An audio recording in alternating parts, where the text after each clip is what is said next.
Matagumpay na nagsagawa ng ikalawang batch ng relief operation at medical outreach ang Police Regional Office 11 para sa 1,200 pamilyang napektuhan ng magnitude 7.8 na lindol sa Barangay Calbay, Jose Abad Santos, Davao Occidental noong Hunyo 17, taong kasalukuyan. Ang nasabing aktibidad ay pinangunahan ni Police Brigadier General Leon Victor 07, Regional Director ng PRO 11, katuwang sina Police Colonel Antonio D. Alberio Jr., Chief Regional Community Affairs and Development Division, Police Lieutenant Colonel Eleanor Bautista, OIC, Regional Medical and Dental Unit 11, at Police Colonel Sherwin M. Butil, Provincial Director, Davao Occidental Police Provincial Office. Habang isinasagawa ang nasabing relief operation, ang PRO 11 ay nagbigay ng mga relief goods naglalaman ng bigas, kape, asukal, mga canned goods and noodles, maging mga hygiene kits na may lamang toothbrush, toothpaste, tissue, sabon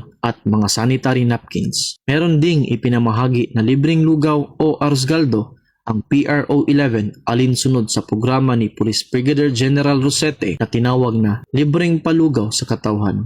Habang ang Regional Medical and Dental Unit 11 naman at mga doktor mula sa Camp Sergeant Quintin M. Merecido Hospital, katuwang ang mga doktor mula sa DOH na pinangungunahan ni na Dr. Efraim Joseph T. Falconet at Miss Samsia Sandukan, ay nagsagawa naman ng health assessment, medical consultation, distribution of essential medicines at mental health lecture. Patuloy na naninindigan ang PRO 11 sa pagbibigay ng maagap at makataong serbisyo upang makatulong sa pagbangon ng mga pamilyang napektuhan ng kalamidad at matiyak ang kanilang kaligtasan at kapakanan. Ako ang iyong PNN correspondent, Patrolman Jack Dicojan Cuba, alagad ng batas, tagataguyod ng balitang pulis.